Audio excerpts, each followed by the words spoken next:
A matchbox of our own and a fence of real chain link. Welcome back to another video. That's what Ollie Ball used to do, so I'm going to try it out for a bit, see if it works for me. Ow. Right, it's like day 2 of Wilderness Years 2.0, so let's talk about Stephen Moffat. He's come out and said some stuff, made some jokes as he always does. He's a pretty haha funny man, so let's give it a little watch, shall we? This is Mr. Moffaloff, and he's talking about Doctor Who being cancelled but not cancelled, etc. Can you tell how enthusiastic I am about this? Let's watch it, man. Being cancelled. Yes, Christmas has been cancelled. Well, to be clear, not all of Christmas. The day will still take place, even though Doctor Who is not on it. Quite honestly, I'm not altogether sure why they bother doing that. But, yes, Christmas, and that's a black mark. I don't like the fact there's not going to be a Christmas special. There should always be a Christmas special. But, there's not going to be that. But the show will return, very, very definitely. This is not like, those of us who are old, remember there was 16 years of, well, we'll maybe tell you something next week. It's not that situation, right? So out to tender is not out to grass. Out to tender means actively seeking a future for Doctor Who. It may take a little bit longer. Oh, so what?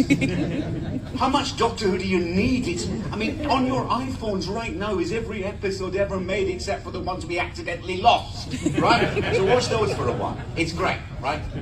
He makes some very good points. This isn't any hate towards the Moff. I love the Moff. He's a great guy. I'm just still very depressed that we're not getting any episodes anytime soon. But yeah, look, this is just double confirmation for pretty much what we already knew. The show isn't what it was in 1989. 89 was it? I don't bloody know anymore. But it's, yeah, no, 89. It's not like that. The show's not going to be gone for a long time. It's just going to be gone for longer than we thought, which is just a shame, really, isn't it? Because this show could have been so good under the Disney stuff. We thought we were secured for the future, but this is what they're doing again. They're actively seeking for it. Look, if you want to hear more on what's actually factually happening with the show, you can check out my video from yesterday. I break it down a little bit more on what Russell the Davies was saying. But Moff's come out here and he said some good stuff. He said some stuff that Russell should have said instead of being like, ha ha, you freaking thought you were going to get a special, lol. I didn't even make any scripts, haha, lol, haha, ruffle. I don't think he went about it in the best way possible. And I'd like, look, it's not even Moffat's job to give statements and stuff. Do you know who did give a good statement? Pete McTighe. Ooh, hello. I've been exposed. I don't know what that was. It was just popped up out of nowhere. Pete McTighe gave this great, speech. He gave this great post on Instagram where he actually does say things that Russell should have said. I'm sure you've all seen it by now, so I'll just quickly gloss over it. He said, I know yesterday was a lot, but Braveheart, love that. Because the show that we love will return and relatively soon, because this isn't the 1990s all over again. Since those dark times, Russell T Davies brought back the show in a triumphant fashion. Its popularity soared to new heights, and the Doctor is now a beloved British institution like the traditional Sherlock Holmes or Paddington or James Bond. True, he's a staple of our society, man. There are so many stories to be told, but while we wait, celebrate the fact that the show we love is also loved by the BBC and been guaranteed a long-term future. And meanwhile, what a perfect time to delve into some of the back catalogue. Scroll through iPlayer where almost the entire history of the show is laid out. Relish the beautifully restored classic Blu-ray box sets. Watch the short films on YouTube, yep. Absolutely. Or leaf for a Target novelisation. I've been meaning to do this for a while. Go back to the beginning, start the journey over, binge a Doctor you've never seen before, meet the Axons, battle the Pteroleptis, whatever the blood clot that is, and play chess with Fenric, and know that the Doctor will return because honestly, he will outlive us all. 2 hearts. That is a great statement that Russell should have said something along the lines of that. Now, I'm not having a go at Russell. I love him, as we know, but his post just seems to have caused more controversy than if he'd have just said something like this. And I don't know, he just always seems to do the wrong thing. But I still love him. I think we should all respect that guy. He's like a god for us Doctor Who fans. We wouldn't be fans. A lot of us wouldn't be fans without him.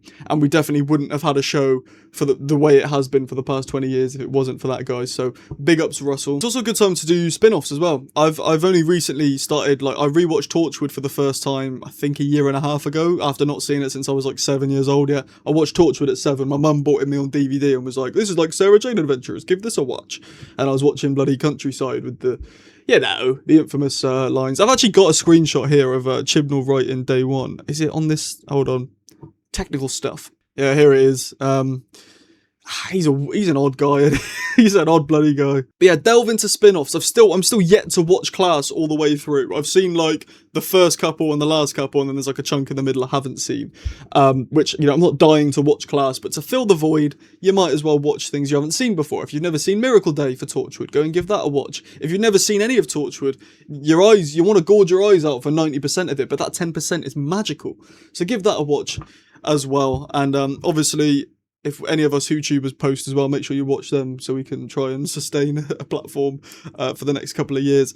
But there you go. I mean, this isn't really like a news video, but this is just more reassurance and something to talk about for the time being. The show will come back soon. I'm saying this like I know. I don't know sod all. I mean, if they want me as showrunner, I'll come on. I'll whip my pen out, which I actually broke last night.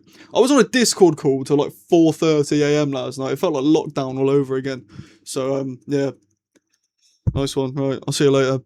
Like the video if you enjoyed, dislike the video if you didn't enjoy, subscribe with the notification bell on if you're new, mean the world. If you're on mobile, leave a comment, and near the comments there's a button that says hype. Push the hype button, it pushes my video out to more people. It means the absolute world if you could do that. Become a channel member if that's your thing. Costs a couple of quid, helps me out. Same with super thanks. You get your shout outs at the end of every video. You get bonus content every now and then. You get early access to review videos, stuff like that. So if that's your thing, do it. If it's not your thing, then don't bloody do it. That's absolutely fine as well. For now, I've been Sam. I'll see you later, and ta-ra.